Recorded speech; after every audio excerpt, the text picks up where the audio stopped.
Hey everyone, thanks for tuning in. This is episode 4 of Ape Tapes. This is where we interview leading founders, investors, and thinkers in the decentralized finance space, really to talk about what's top of mind for those that are building and investing in the future of DeFi. So today we've got an awesome lineup, and thankfully we've been able to add Sandeep Nailwal, who's the co-founder of what was Matic is now Polygon. So we're overjoyed to have you join the conversation so we can dive into layer twos. We've also got Tyler Ward, who is the co-founder of Barnbridge. It's a protocol for tokenizing risk. Tyler has been on previous episodes, and we'll get to talk a bit about Barnbridge today. And then we have Santiago, shoot, you don't have your last name up there. What is your last name again? Your full last name. Oh, I'm Punk 9159. That's it. Yeah. Yeah. So Santiago has been a well-known and long beloved partner at ParaFi Capital. We all just learned recently that he has some new venture. We don't know what that is. We won't be talking about that here, but we're really excited for whatever is next for you, Santiago, because we're all fanboys of you secretly. And Thank you, Travis. so, I'm a uh, fanboy of yours too. yeah, and then I'm DeFi dad. I have been a super user of DeFi for years now, and I had the pleasure of working at Zapper the past year, and then more recently I joined Fourth Revolution Capital. So we work in the weeds with DeFi founders to really build the next killer DeFi protocol and app. And then if you want to learn about DeFi, go to DeFiDead.com. There's lots of free tutorials there you can learn from. So, guys, there's a lot that's happened over the past month. One thing in particular is ETHCC took place in Paris. So that was a huge like coming together of the Ethereum community. I think that is Ethereum and greater DeFi community. And I think what was really important about that is that's the first time since the pandemic that we've really had like a major event. So I guess any thoughts or takeaways from having gone to that or just having witnessed it from afar? I guess what does it mean to the community and what do we have to look forward to? And Santiago, I might have to pick on you because you were the one person that you Yeah, I went. was. I know, Sandeep, you spoke at it, right? But you were speaking from India. Yeah, no, yeah, I Yeah, was speaking. yeah. And I wasn't there Yeah. either. Tyler, I was watching talks from afar. But yeah, I mean, what was it like there, Santiago? Like, who did you get to meet up with? Mhm. Lots of, friends from afar, or how was it? Yeah, yeah. It was obviously it was a great event. The ECC prior year marked the start of COVID. A lot of people got COVID after that, and so it was in many ways a very special event, especially at the cusp of VIP 1559 and London upgrade. And so I think it was there was a lot of excitement in the room, and obviously it's great to see a lot of, especially a lot of folks that you know, crypto people in crypto Twitter that you've never met in person, and it's always very interesting to meet them. And sometimes they look at and talk the same, other times they're totally different in real life. But nonetheless, that's the magic of the Ethereum community. Is people from all over. Even Kane came all the way from Australia, which is very difficult to leave. And so it was a great event, great talks. Of note, like I think I really like the Aave, a couple of the Aave talks, especially as Aave looks to launch Aave Arc, which is sort of the more institutional offering. I think I'm quite excited about that. And so, yeah, I mean, I think certainly DeFi, Ethereum's come a long way over the last year, and it was just a great event. It always is, in my mind, one of the best events. DevCon and ECC are perhaps my two favorite events. Hey, while we're on that topic of Aave Arc, can you just quickly share like what's the value prop of it or who Mm, will end up using it? It's something I know quite a bit less about, but I think for mm, those that a larger majority of our community, I think is still retail base, and mm. there is this growing community of, friends, colleagues from traditional finance who, want to participate using DeFi mechanisms. So anyways, what is Aave Arc? Well, you just described it very clearly. It is really this idea that, from my vantage point, talking to a lot of institutions, they don't feel comfortable. They sort of need some handholding, and the whole idea of an Aave Arc is a more. I'm going to be very cautious with my words. I don't want to say permissions because it then alludes to the fact that it's or like walled garden. It really is just more of a friendlier sandbox, if you will, for institutions to interact with each other. And ultimately, it's leveraging the same security properties of Ethereum. It just has, for instance, I'll give you an example. So if you're a large institution, you invariably say, hey, wait a minute, well, what happens if, an Oracle fails, or what happens if, my people are not awake at 3 a.m? Well, use DeFi Saver. They're like, no, we don't feel comfortable. And so I think the idea behind something like Aave Arc is to create a more tailored solution set for institutions that have specific requirements. So I almost think of it as like, imagine creating a custom front end, an environment for an institutional player that has slightly different needs and requirements than the retail user. Um, Not that you should be representing all of Aave with this, but is Aave Arc going to be a completely separate pool from the greater pool of capital that's in Aave V2 or V1? I would think of it as like a V3, for instance, or V2.1. It will obviously. I think you will. And again, I'm not in a position to talk on behalf. But my understanding from the outside in is that it will be like no different than V2, right? It's just going to be sort of segregated pool. And you do, one last thing on this, you do have to whitelist the address, right? I'm assuming you do? Yeah, actually, that's a good point. The analogy that I will make is, so you remember when Urine was testing V2? Yeah. Certain people had access to that, but not everyone. Like, I was an early tester for like the Hedgic vault, for instance. It was super experimental, super risky. You don't want everyone to test it. So you whitelist a certain address for people to interact with it. And in a similar manner, this is going to be no different than how Yearn has deployed certain strategies that are riskier, and you don't want people to necessarily test them, right? And so you whitelist a specific address. You KYC a specific address, which is important, right? I mean, especially institutions like, I've always thought that the grand vision of DeFi is like, if you KYC, for instance, there's no problem with that. Like you actually need to have a more controlled environment for this to really grow. And so that's a whole premise whereby that address is tied to a particular entity or individual that is KYC, and then you can issue your mortgage on chain, no problem. Yeah, I think the takeaway from all of this is it's a big development for us to start to get larger capital allocators into the space.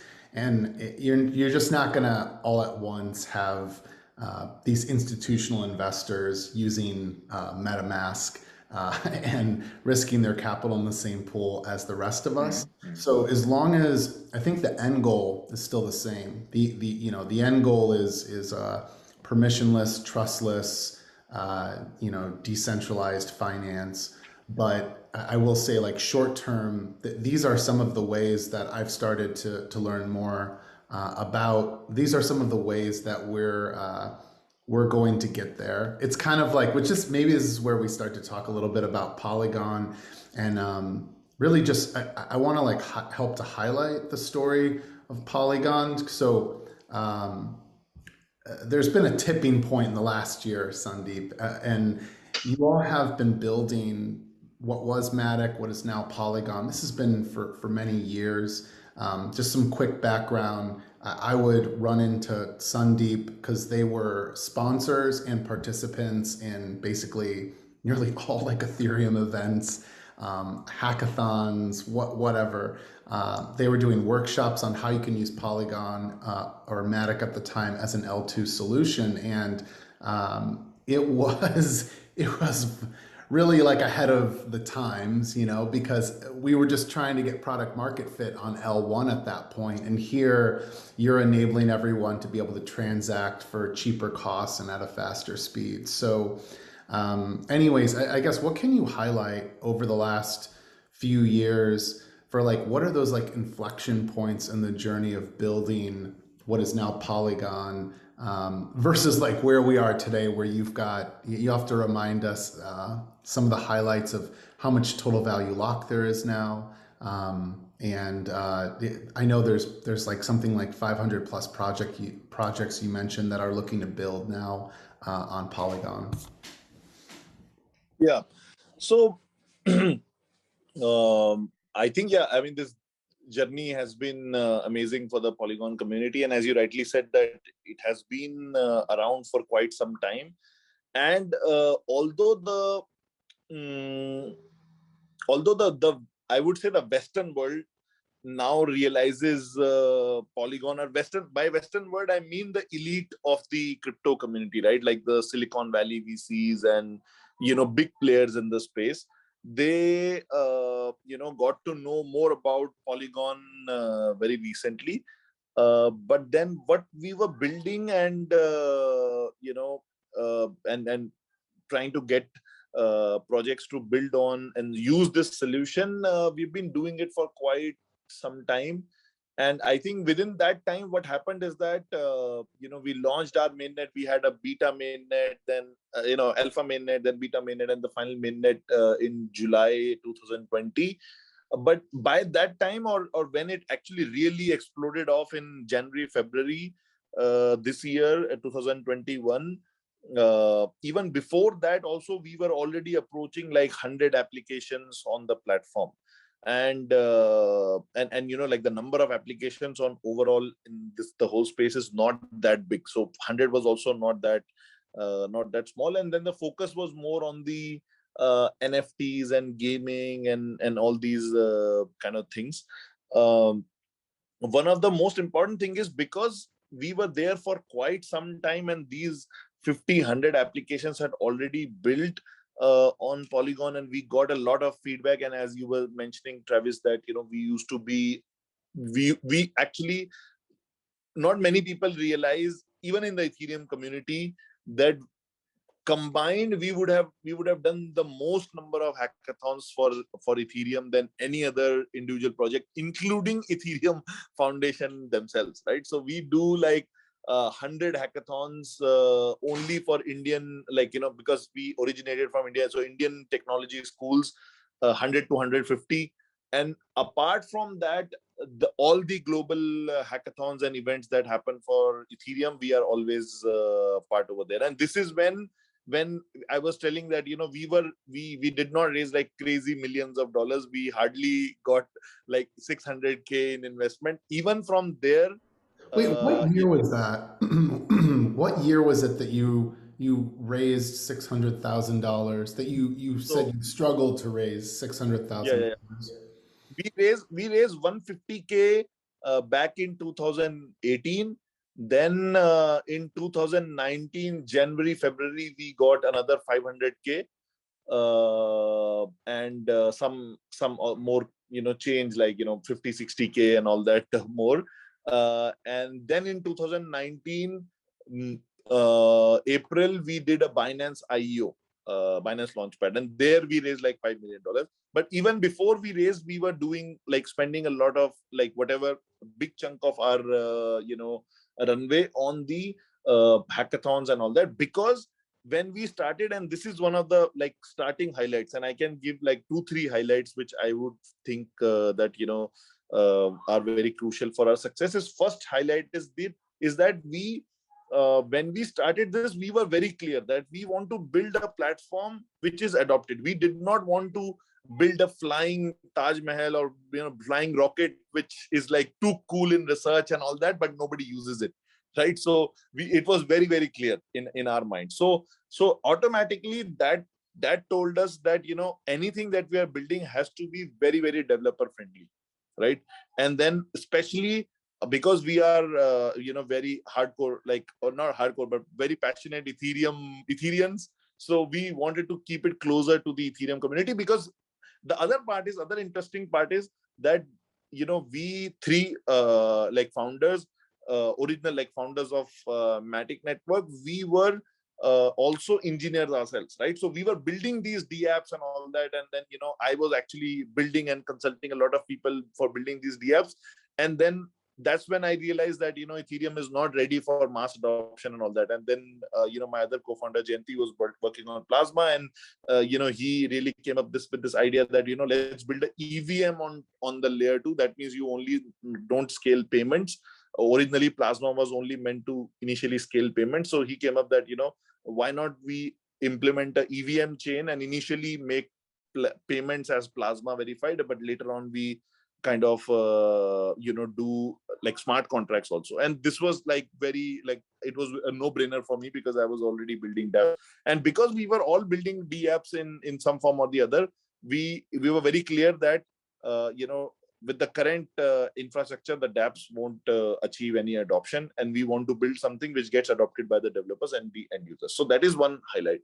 And once we, so this automatically, because we were adoption focused, so from very early days we were doing a lot of hackathons, making this developer community. And since we were from India, many people were like, nobody is going to look at Indian projects. Like, no VCs wanted to invest in us, because technically, by that time, 2017, some scam projects had come out, like scam token projects, and people were like, all Indian projects are scams, so nobody wanted to invest also. But we also, I also used to deeply think about it, that instead of taking that as an adversity, why not we convert that adversity into opportunity, right? And India has a huge developer ecosystem, and initially, because we don't have fancy VCs backing us and big project, kind of thought leadership behind us, no big projects are going to adopt us. So automatically these smaller early stage developers were so we started our grind like for the adoption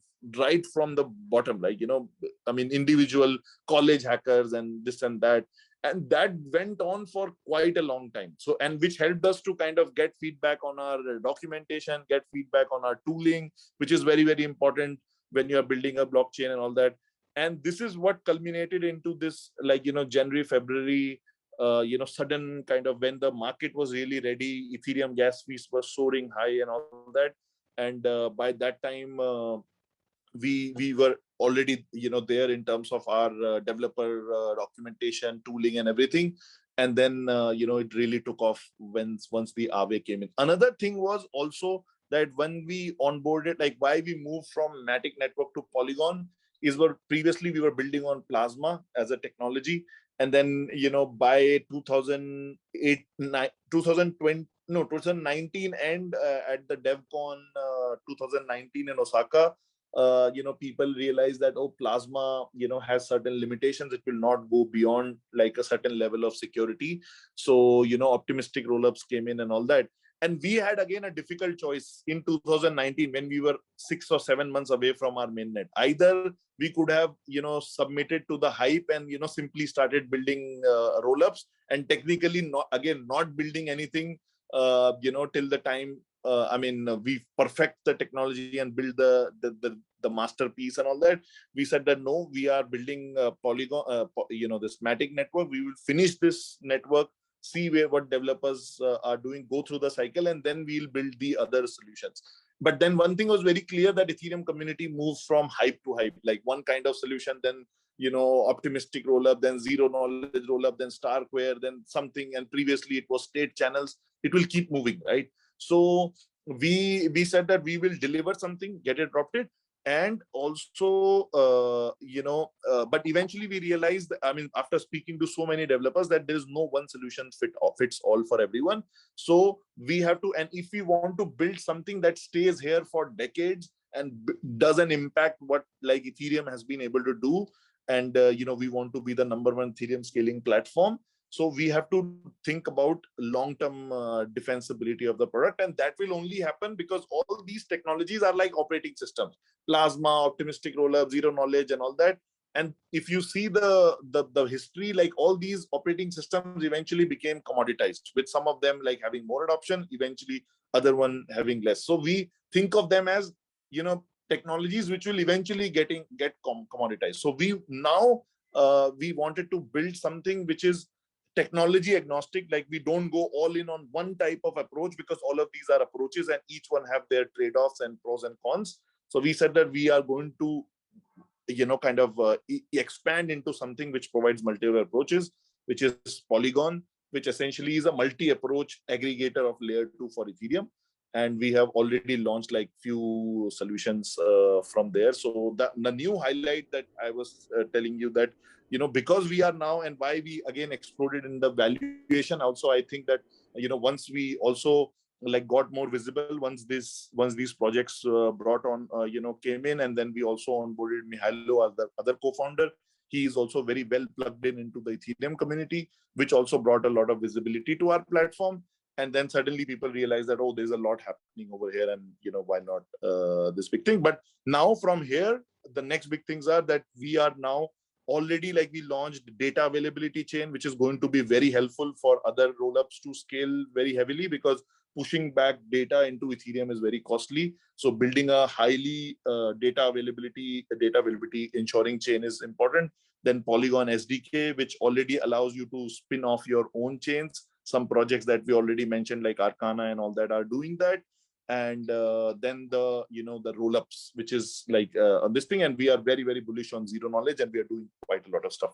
So sorry for the long monologue, but No, there's a lot of what I'd like to zoom in, zoom out on here is so if we go back to the summer of 2020 as a user or investor, which all four of us here can speak to. So if you were participating in any DeFi application, I mean, it was the end of the summer 2020 where we were really starting to see network congestion get that much worse with Ethereum. And I remember like gas prices creeped up to finally over, 100. And then I think we hit like 500. And while these were fleeting moments of seeing gas prices go that high, it started to create an urgency amongst users. What the hell do I do? And at first it was, I would say going into the fall, there was like a major correction in the markets, and that sort of helped with the network congestion. We saw gas prices come back down, but then they went right back up by around like December, January.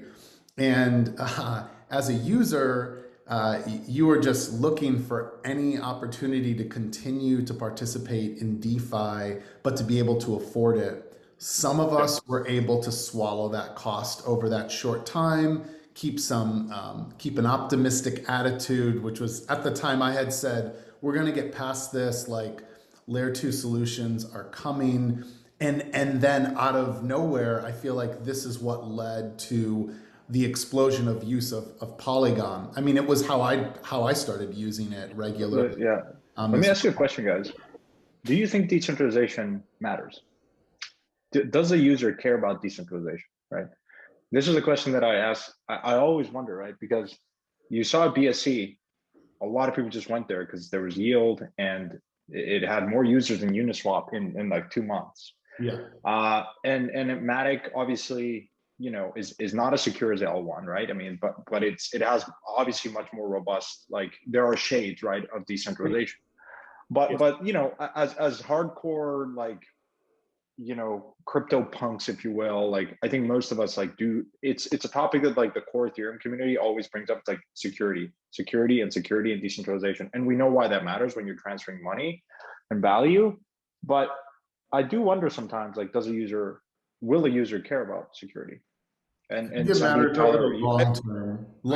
Long term, as long as we're progressing towards that greater decentralization and security. But no, short term, I think the example you gave really, it was like an A/B test on, do you think that decentralization is as important? And the BSC community of DeFi users that I had gotten to know were very vocal about, no, we don't, as long as we can make money. Anyways, you should weigh in on this though, guys. I agree with that. I mean, like Polygon is EVM compatible. Like Binance is EVM compatible, or like Binance Smart Chain. So like I view those as like moving to a platform that has like usability. Like if you extrapolate Ethereum over many years, like you're talking about like Bitcoin and Ethereum would be what like state actors use to transfer money back and forth, right? So like the average person isn't going to be able to compete with like the security needs of like putting $100 billion bond on the blockchain. But like the reason that I think people were comfortable with Binance Smart Chain and are more comfortable with Polygon is because you can transfer back, right? Like they're keeping their very large bags on Ethereum base chain, and they're moving portions to Polygon to essentially go and play around and like kind of yield farm. Like they're like, say someone has $1 million, they're moving 10 grand over to Polygon. And I think that will increase if they, as Polygon starts to play around with like ZK rollups and extremely secure, like basically scaling solutions that inherit the base layer.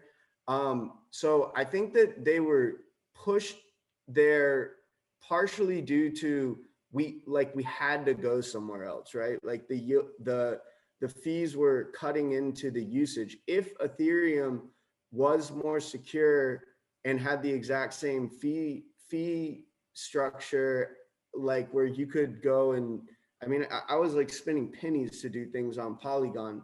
So it just became more of like a financial thing, but I always knew I could get my money back over, where I probably wouldn't have brought my entire Ethereum bags. I mean, I'm more comfortable bringing more and more money now that like I've gotten to know more about like the team and everybody that's working on it. And I think as they continue to push out more and more secure things, people will become more and more comfortable with it. But I will say that like, it's no different than like someone moving money out of like cold storage to go to like FTX to do like leverage trading. Like just because there are more centralized options doesn't mean that the users don't actually care about decentralization. It's more out of necessity. And I think that like Polygon is making a very public and open effort to become more secure, to become like more decentralized. I don't know if Binance ever really made that promise or push, right? Like, so we can look at what they're doing and just and trust it at face value that like, hey, this team. I mean, one thing that Sandeep, I think that you deserve in particular credit is I think you guys did a really good job of like not shitting on the Ethereum community on the come up. Like I've seen other protocols, and I mean, I don't want to drop names of them. I will. Like you look at like a Cardano or even like a Near or a what's Gavin Woods' thing called, Polkadot. Like those groups turned their back on Ethereum and trashed it in order to like get their like critical mass. Like Polygon and Matic could have gone in that direction and said, we're better, we, you know, for all these reasons, but they didn't. They positioned themselves as being like a better scaling mechanism. They worked on the EVM compatibility. Now they're working on like ZKs.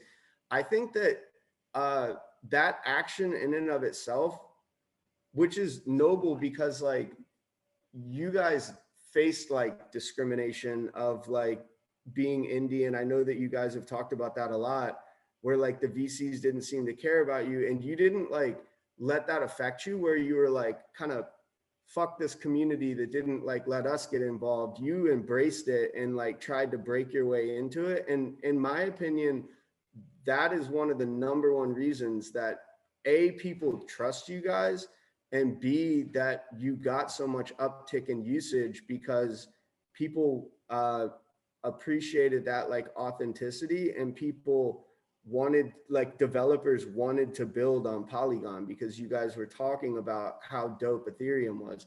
And I think that we all should recognize that when we say like users don't care about decentralization, because as more and more people learn about, like, I'm even seeing it in the NFT community, like people know why you want like stuff on the Ethereum base chain. People know why you may want like a mirror asset of that NFT on Polygon so you can play games with it.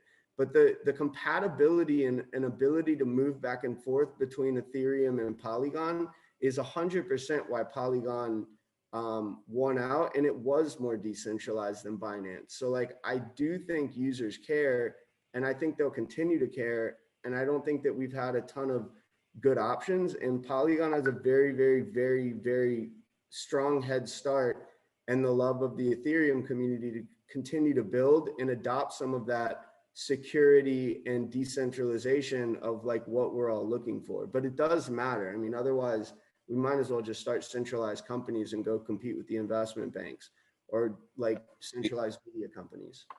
Yeah, absolutely. I mean, I also definitely feel that that decentralization matters, and I think Tyler already mentioned. And you know, like I can also tell you, being like, you know, running the business ecosystem and the adoption side of things, is that first, as Tyler already mentioned, that, you know, Polygon is definitely much more decentralized than you know, BSC, for example, because and to for BSC also, like users don't like, if let's say BSC was not Binance Smart Chain, it was something else Smart Chain, right? And the same EVM compatibility and everything was there. Users won't go there. Users go there because they have certain amount of trust in Binance.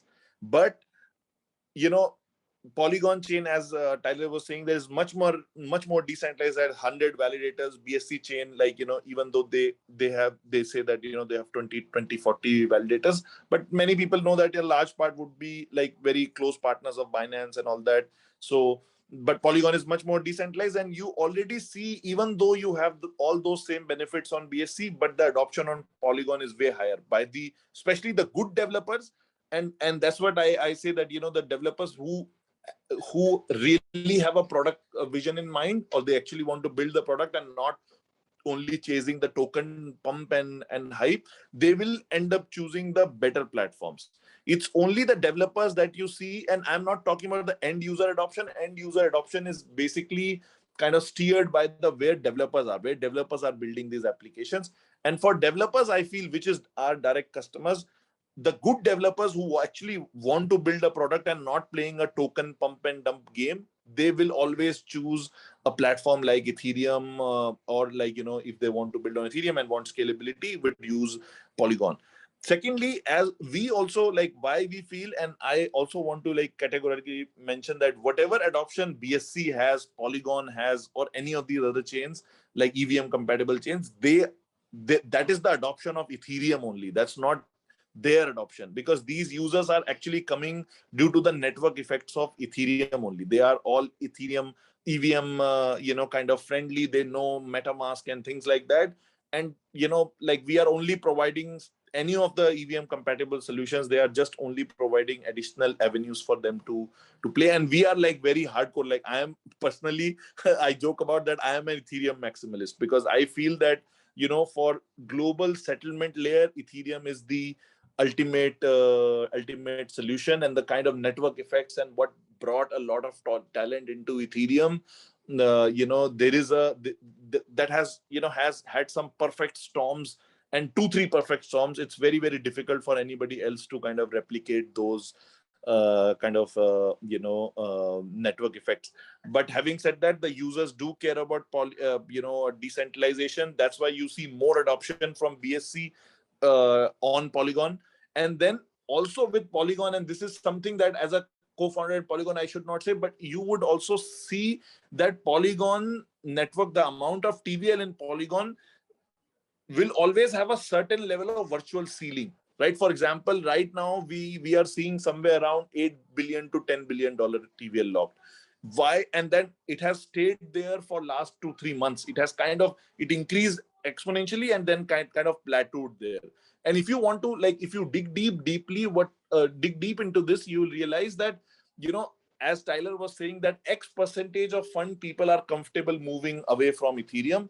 And it seems like this 8 to 10 billion, or maybe, some, it will increase like now very slowly, 10% or whatever, that 15-20 billion dollars would be a kind of a ceiling where people will see that, okay, with this kind of decentralization and security, we can move this much funds onto this chain, but everything else will remain on Ethereum. So this might be like 10% of the Ethereum people moving their products, or kind of their assets on Polygon.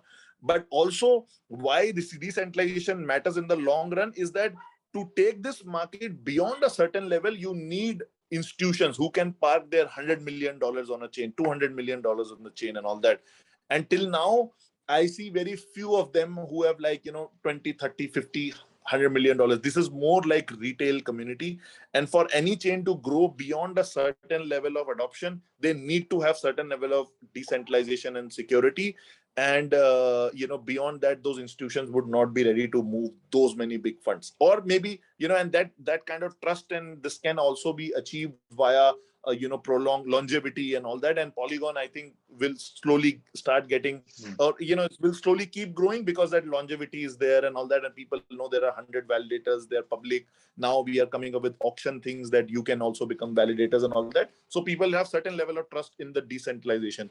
Beyond that, I think other people, there will be a certain limit for any non-decentralized platform. So I think it's very important, and relying on the security, while layer 2s are important, like pure layer 2s, Polygon, there is a lot of debate. You guys also must have seen that, whether it's a full layer 2, partial layer 2, or only sidechain or whatnot. But full layer 2s, which can fully guarantee the security and decentralization of the funds, security of the funds, at least on Ethereum, they will see more and more traction. And that's why, like, we are also looking to build those pure layer 2s and provide infinite, technically, like, infinite scalability on Ethereum using zero knowledge. I think something Santiago earlier mentioned, do users really care about decentralization? And I almost like want to like rephrase the question. Do users have the ability to assess decentralization? And I think the clear answer is most do not. And also, like, whatever that definition is, I would say it's a little bit hazy. Obviously, we love to talk about validators, like that's a great way to try to like quantify decentralization. What I want to point out is how often do we're guilty of this, and then we know other folks in our community who they believe in XYZ, because even though we're building trustless technology, it ends up coming down to trust and having known someone there. So like I could give the example. I felt like I was actually slow to start to use Polygon. But actually, in retrospect, I was pretty early, and I ended up starting to make lots and lots of tutorials on it through Zapper Learn. But part of the reason is because I had gone to so many events where I had the chance to interact with you, Sandeep, and the rest of your team. And so it wasn't like just like a name and a team out there that I had read about on the internet. It was because I had personally met with you, and I was at some point I was going off of like a judgment of these are people with a track record that I know they've been accountable, responsible, and like good community members. You could take that and talk more strictly just about like the Ethereum community. Obviously, I've had the fortune of meeting lots of founders now. So sure, I've tried a lot of applications I probably wouldn't have tried otherwise, because I had like met with the founder, learned about the product in advance. And so I guess like what I mean to call out is like, we're still in the really, really early days. And like, I actually think that ECC was a good reminder. We need to get back to doing some more in-person events. because first off, it's good for builders and developers, of course, to meet up. But I think it's actually really important for us to meet with users or investors, whatever you want to call them, in all of these different DeFi applications. I think when people, get to intimately know teams through events, get to know those roadmaps, I actually think like there's an uptick in adoption that we'll start to see. And I guess like I'm speaking from my own personal experience in this, but yes. What Yeah. what does that leave like Sorry, just one thing I want to add. When you say users, like, users is also a very broad spectrum, right? So the end user, where they have the capability to access. So when we talk about users, we generally, kind of heavily bias it towards the retail users. Retail users don't care.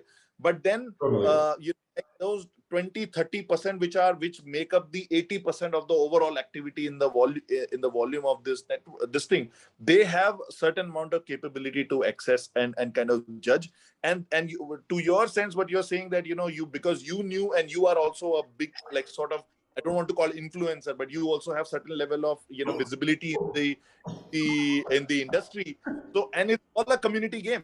So, I mean, if you the few top people know something, they see that, okay, this is experimentable, you experiment, you like it, you talk about it, and then other people start using it, right? So basically you guys assess, okay, it's not complete crap, it's okay to use. Then you said, then because of people like you, other people started using it, right? So I would say that it's because it's a community game. Absolutely. Santiago, I think I would agree with Sandeep. Like, I totally agree with you. Like, it certainly is like each individual has a set of trusted nodes, that if you receive credible information from people that you trust, you're going to start using stuff. The only question that I have is, where does that place the anon trend and anonymous founders?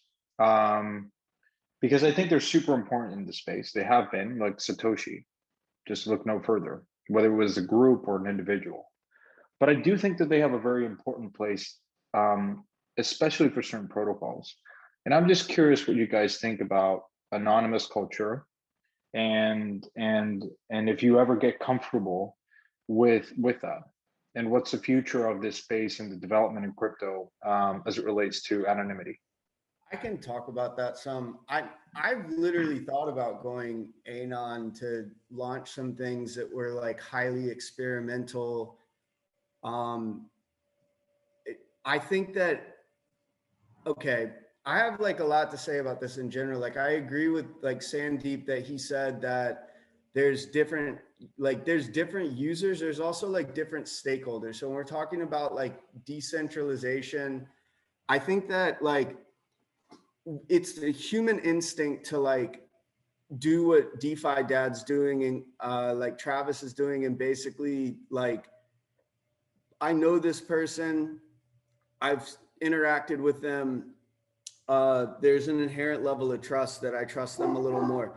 But like, that doesn't really mean shit when you look at people like Bernie Madoff or like a lot of people trusted that guy, right? Like, and you've even seen it some with like, there was a major influencer in crypto that I'll kind of leave their name out of this, that scammed a bunch of people out in like Australia recently. And like, they were a well-known and like trusted name.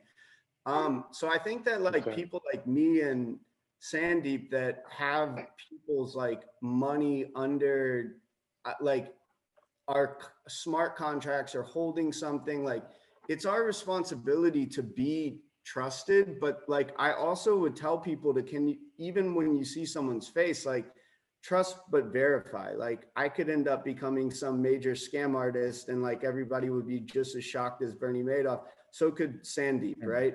And so I think that the Anon community is, if someone, let's say that like Polygon had been Anon, I don't think that they would have gotten the same traction. And like, if Barnbridge was Anon, I don't think that like we would be talking to the same like scale of like institutions that we are. Like, we have a lot of work to do to improve our protocol to get to the point that like not even just we have work, like the whole industry has work before like big players start dumping money on.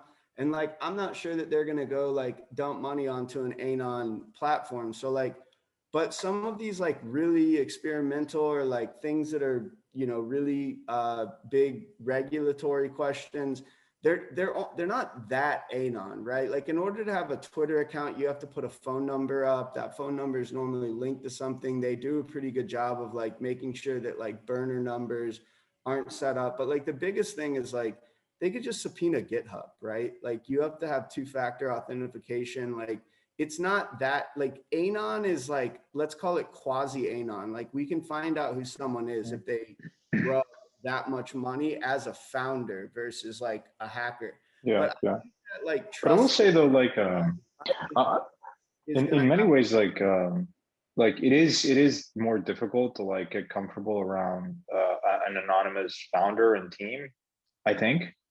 But in many ways, Tyler, I totally agree with you. It does place more responsibility and emphasis on being very rigorous when you're diligencing a particular protocol. And DeFi Dad, you alluded to this as well. The problem with this industry is it's so early, it's very experimental. The surface area keeps expanding. There's no standards and there's lack of insurance. And so, and probably the layman user doesn't have the technical chops to assess the security of a protocol. And look, security is never binary. Space that will. And also, Santiago. Agreed. Yeah. Clarify one thing.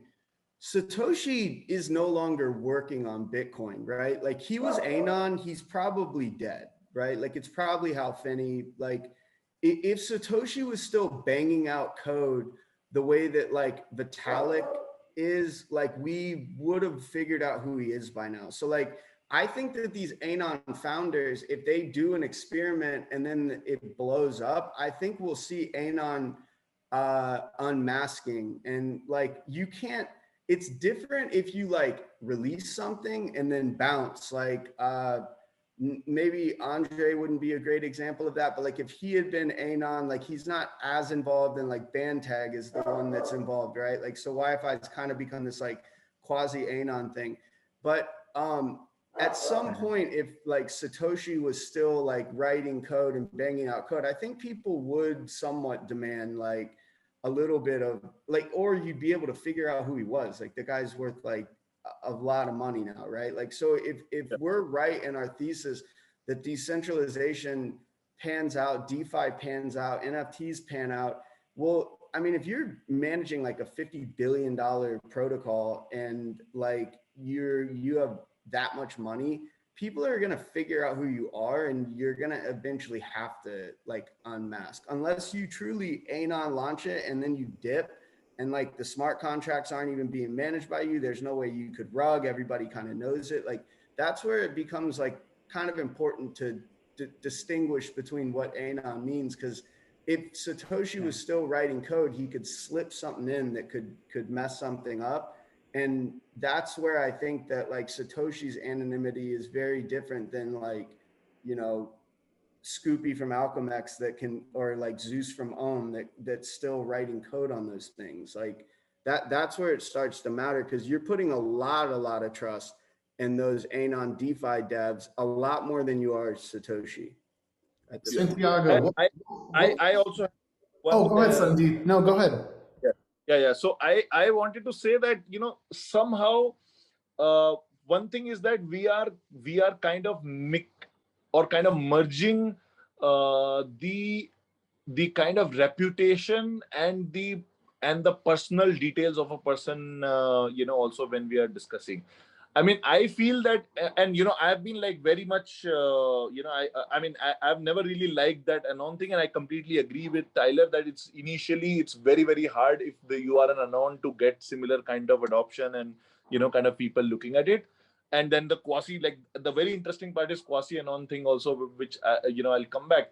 But then I feel that the reputation can be built, like for example 0x Maki, right? So from Sushi Swap. So even though he is anon, but he has built that reputation over time, and now, like, you know, he's very well respected, right? Like for example, Bandtech also is I would say fairly respected. If he launches a new protocol people know that, okay, he's going to, do some decent job over there. So I feel that, interesting thing what I kind of, I feel is that, even while being an anon, you can build reputation, right? So one is that part. And then, many anon people will end up having reputation. Like, I think that 0xB1 account or something like that, there is a 0xB1 account, right? Which manages huge amount of funds and all that.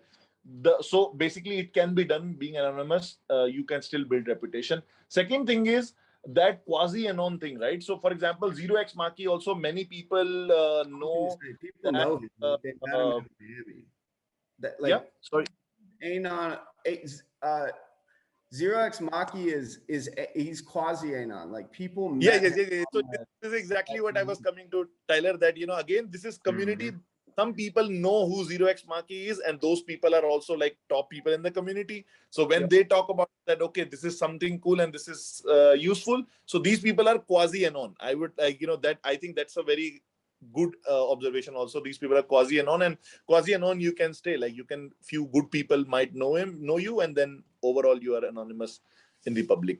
That's like, I think is the good path right now. Also. Nice.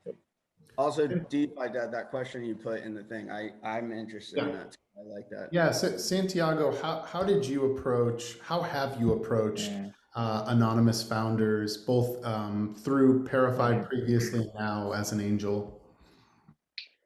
I guess I'll speak just on my account, and I've invested in a lot of anonymous founders.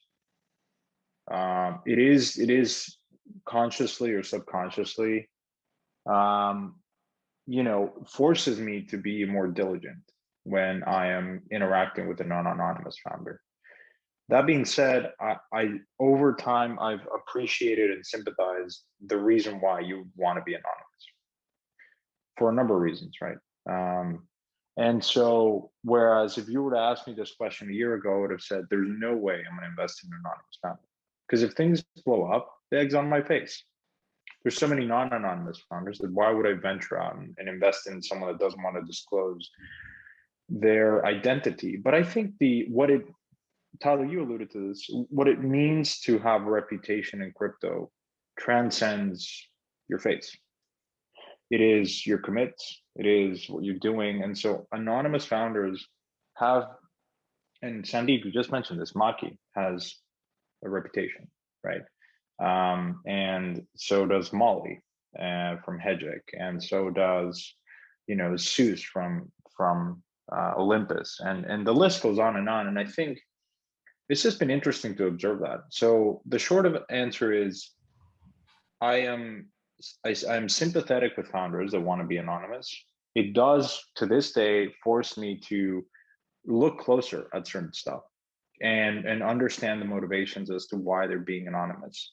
And then after that, it's like everything, right? Crypto has always been a journey about transferring responsibility to an ownership to the individual, like to you, right? If I'm making an investment, if I'm depositing funds into a particular smart contract, if I'm doing X or Y, it's ultimately my responsibility to verify that. And so, like, I think it forces the question, like, how ready is this industry for prime time? Right? How ready is it for retail? Or for just, I think this is why I personally have gravitated to investing more in base layer infrastructure, because I think you're at that stage of the market where you're better off like laying the foundations. I don't think we need 1 million users. I don't think we need 10 billion. This industry cannot support 1 billion users today. Now, I think the Lindy effect that you get with Bitcoin, with Ethereum, is like everything. I'm not a security expert, but there is this idea of Lindy effect. The longer something exists, the more certainty you have that it may not be broken into. But it's never binary. Again, you think probabilistically, a network that supports Matic, for instance. How much TVL do you guys have, Sandeep, today? Like right now we have 10 billion round, 8.3 to 10 billion. It's good. Yeah. So like, these are heuristics that you look towards and say, okay, reasonably speaking, if the honeypot keeps growing, I'm not an expert, but I'm sure as hell know that someone wants to crack into that. And so, Yeah. you know, my best advice to all this is, and look, is you have to always exercise caution, no matter what you do. And crypto teaches you that, because when you don't do it, whether it's anonymous or not anonymous founder, it's going to come back and bite you in the ass. Do you think that so you scrutinize anon founders more than non founders, causing you to do quite a bit more due diligence?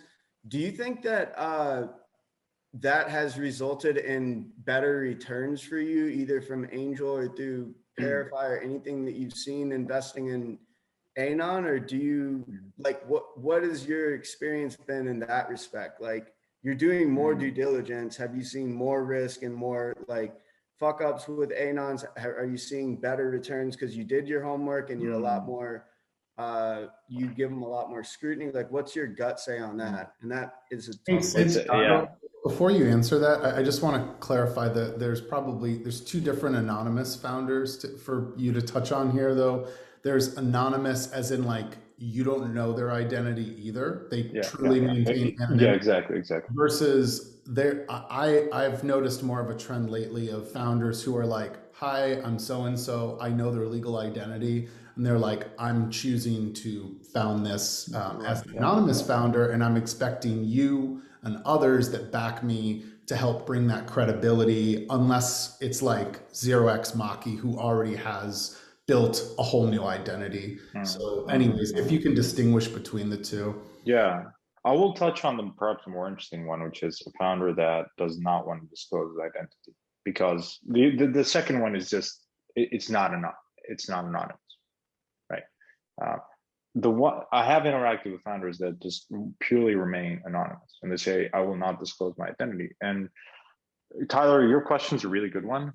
Too early to tell. I mean, I have discrete data points, but it's sort of correlation and causation, right? Even is fine if you don't. I'm not expecting. Yeah, like I'll give you an example, right? With Olympus, I spoke with Zeus super early on, and I did some work. I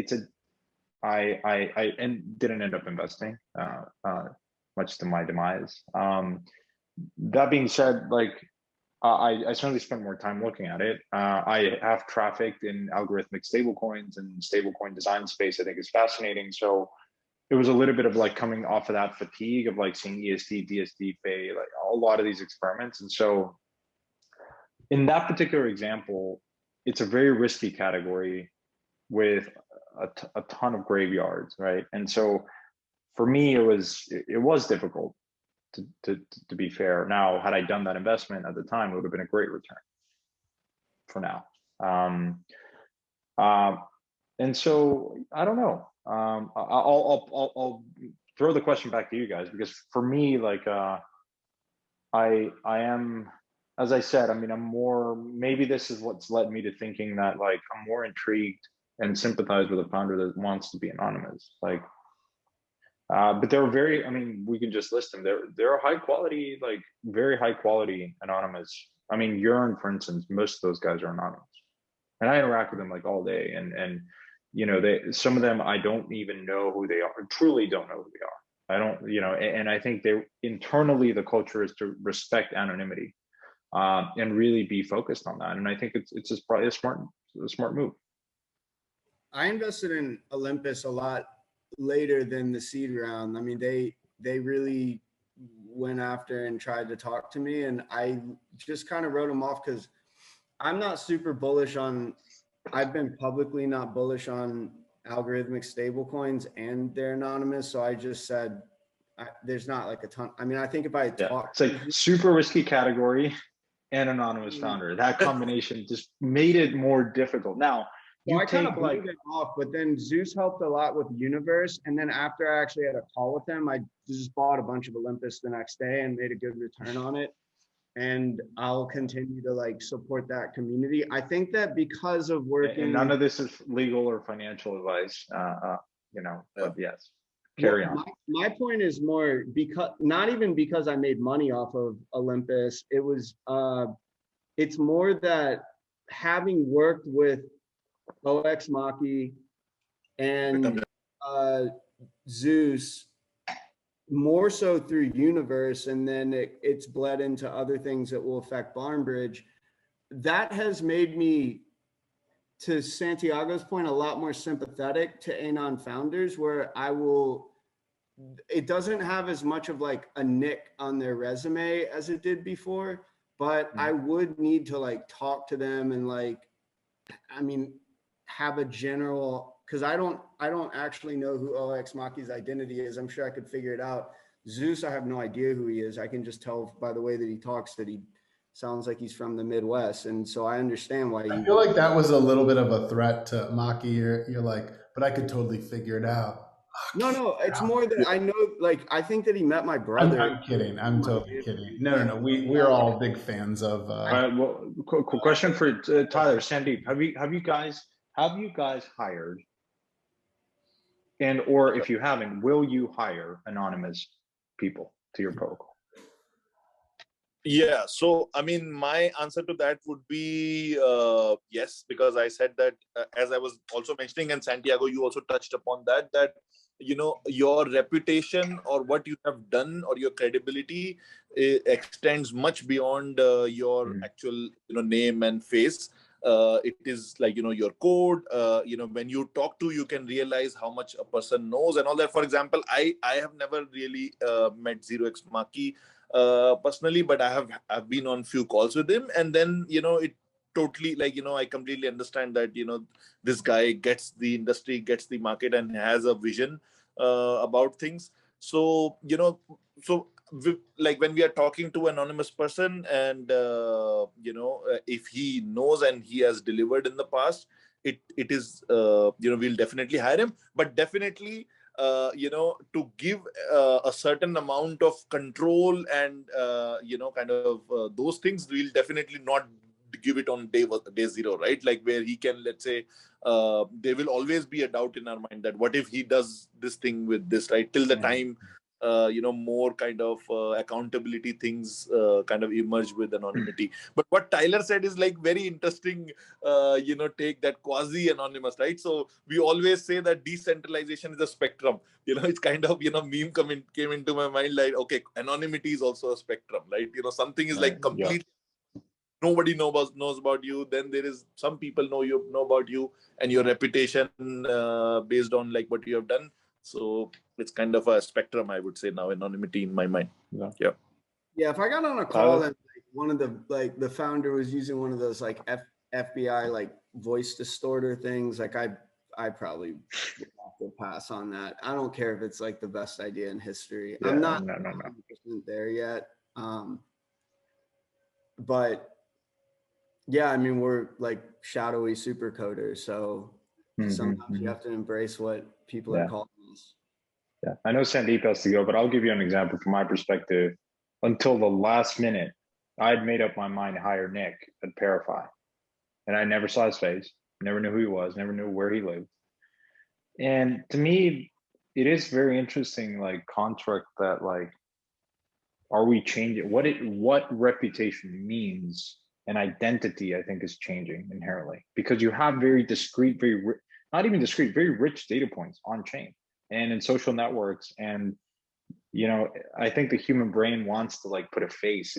We're social animals, and so species, and so we inherently like gravitate towards that. But when it's actually a really interesting exercise when you're not given the possibility to first look at a face and judge by the color of your skin, your I want to say your physique or whatever, right? When you don't give people that ability out of the gate, then it creates pretty interesting experiment of like forcing you to then like focus on things that perhaps matter more, right? What does this person think? What does this person do? How do they respond to certain things, right? And to me, that's probably like the more optimistic case of Web3, which is no one cares what you look like, where you come from, and purely just you're based on the merits of what you're thinking and contributing in these communities. And I think like that's sort of the optimistic case, right? Of why I get excited about anonymity and not because you don't want to disclose your identity, or not because you don't want to disclose who you are, or being like coy, or being like a criminal, which is what most people think, is because I think it's just shifting towards a state of the world where people just care more about more important fundamental things, as opposed to like the cover of the book, if you will. Hey, Sandeep, since we might continue talking, but I want to make sure you have a chance just to, sign off and say goodbye here. I'm not sure if you want to touch upon what Santiago was just sharing. Like, one of the things I've enjoyed about this idea of anonymous founders and builders is, yeah, it struck me that like how dependent we are even on looks, and that there's a prejudice of like, you meet XYZ person who has the look, he's got the glasses, or she's got the glasses, and looks like your Ivy League grad, whatever that is, and is based in San Francisco, versus an anonymous person who you have no idea where they're from, you don't know what they look like. You have to basically just go off of like the merit of their ideas and what they're executing on. Can you, I guess, touch upon that, given like all the years of building you've done, being based in India, which I want to say like we've had a tipping point there where lots of people are now excited about the DeFi community building in India, but that wasn't true years ago. You know, you guys were definitely struggling to raise money. Anyways. Yeah.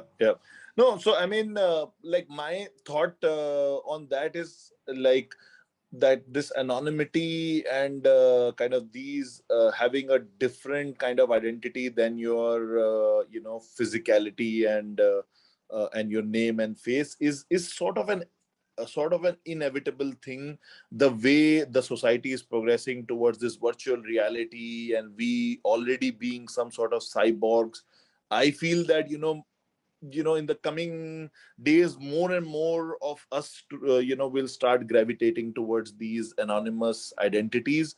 And I see, because I see a lot of people in the younger generation, or like I try to interact with people who are the gamers and whatnot, and they are like slowly understanding the other things, and they are more somehow like and there are like, we can debate about like what can be the reasons for that humanitarian level and whatnot, but they all enjoy their anonymous identities or gaming identities then their real world anonymity, real world identities. So I feel that this anonymous identities and these online virtual identities are going to become more and more, and we all have to eventually like learn and be more used to about these things. So I always try to keep an open mind, like try to see what are the prejudices or kind of my inbuilt inhibitions I am bringing on the table when I'm talking to an